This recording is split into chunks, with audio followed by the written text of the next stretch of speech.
اس دور کے آنے سے پہلے ابھی امت مسلمہ پر اللہ کے عذاب کے بہت سخت کوڑے پڑ گئے۔ ہمارا چینل سبسکرائب کرنا اور نوٹیفیکیشن بیل آن کرنا مت بھولیے گا تاکہ ہمارا رابطہ بحال رہے۔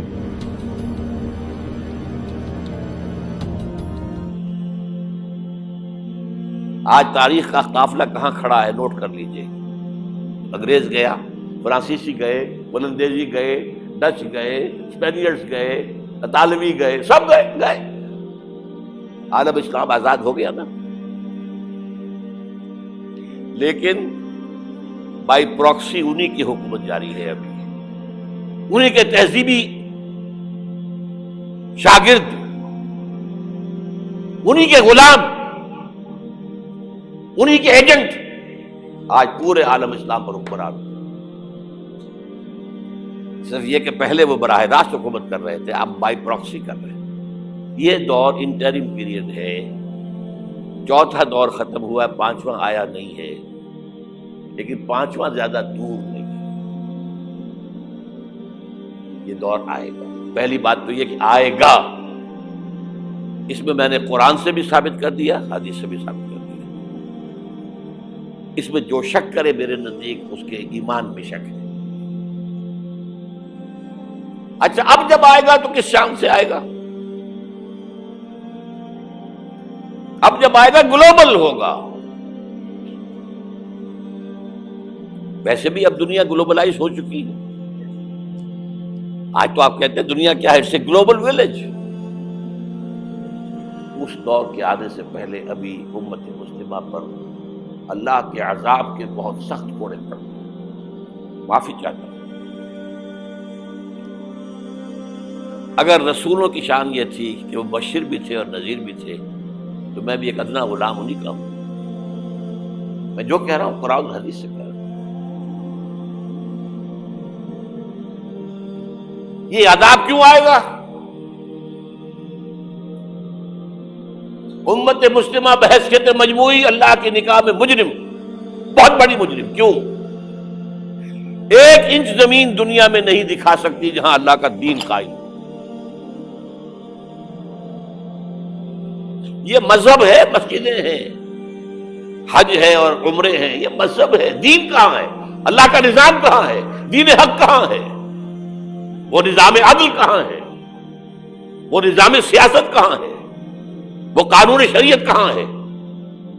آپ کی ساری معیشت سود کے اوپر ہے، اور سود سے زیادہ بڑا گناونا جرم کوئی نہیں۔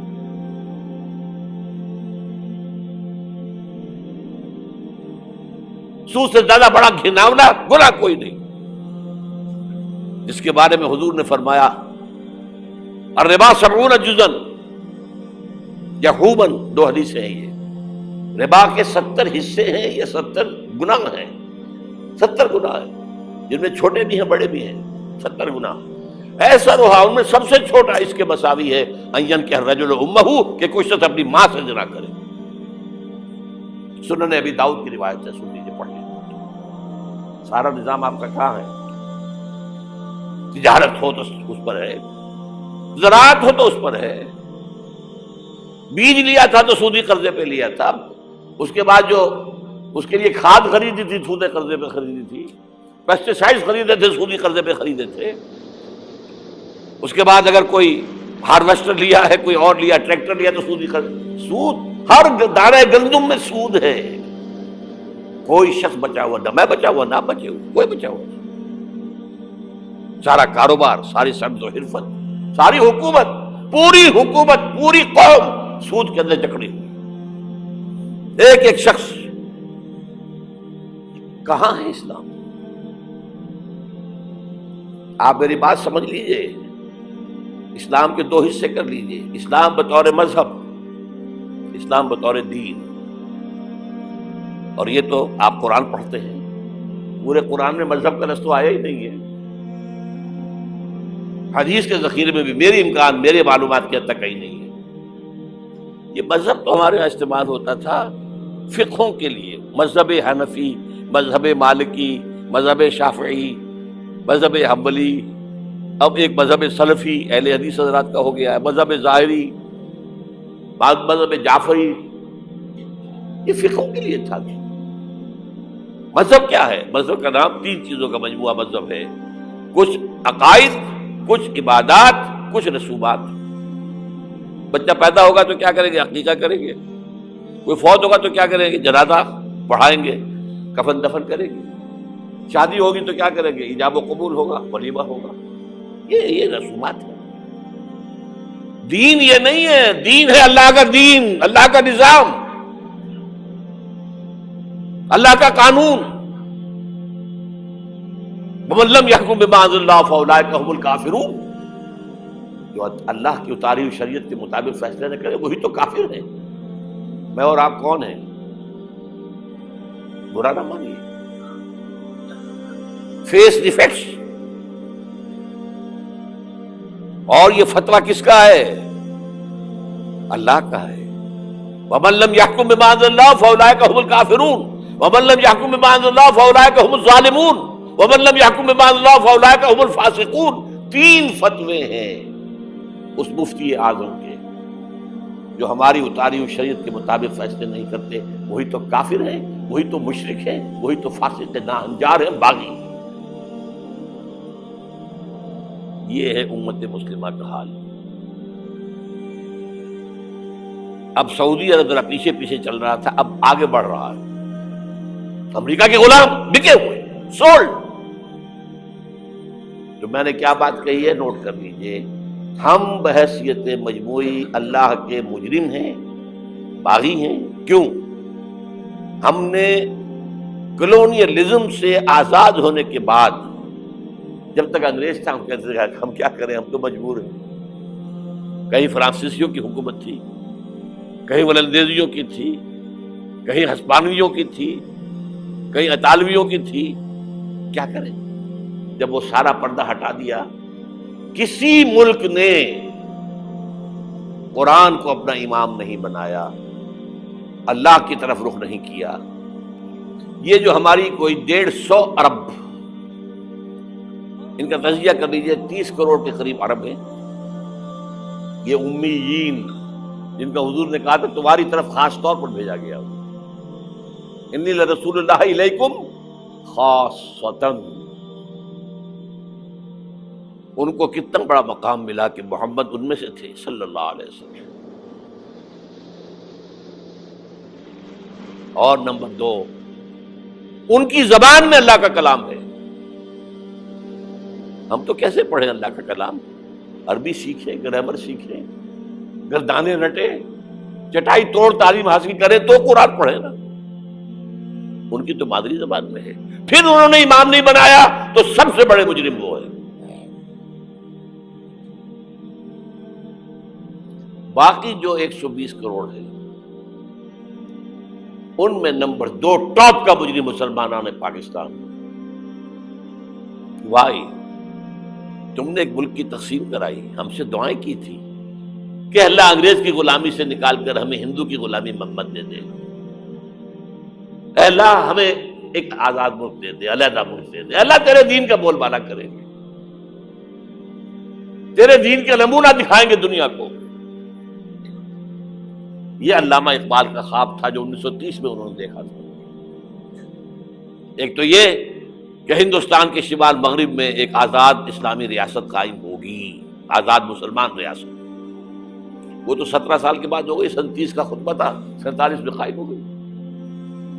دوسرے یہ کہ اگر ایسا ہو گیا تو ہمیں موقع مل جائے گا کہ اسلام کے چہرے پر جو داغ دھبے عرب ملوکیت، عرب امپیریلزم، شہنشاہیت کے دور میں آ گئے تھے، اب دنیا تو دیکھتی ہے نا بنو امیہ کا دور کیسا تھا۔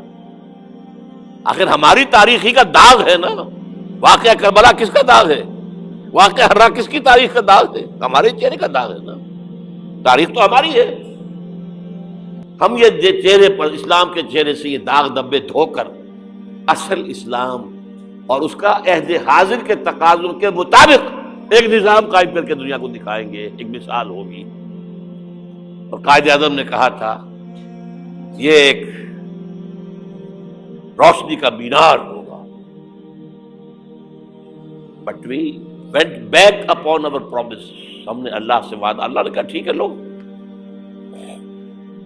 سورہ اعراف میں ذکر ہے حضرت موسیٰ کی آمد کے بعد کہا تھا بنی اسرائیل نے، اے موسیٰ ہم پر تو تمہارے آنے سے پہلے بھی ظلم ہو رہا تھا اور تمہارے آنے کے بعد بھی ہو رہا ہے، تمہارے آنے سے ہمیں تو کوئی حاصل ہوا نہیں۔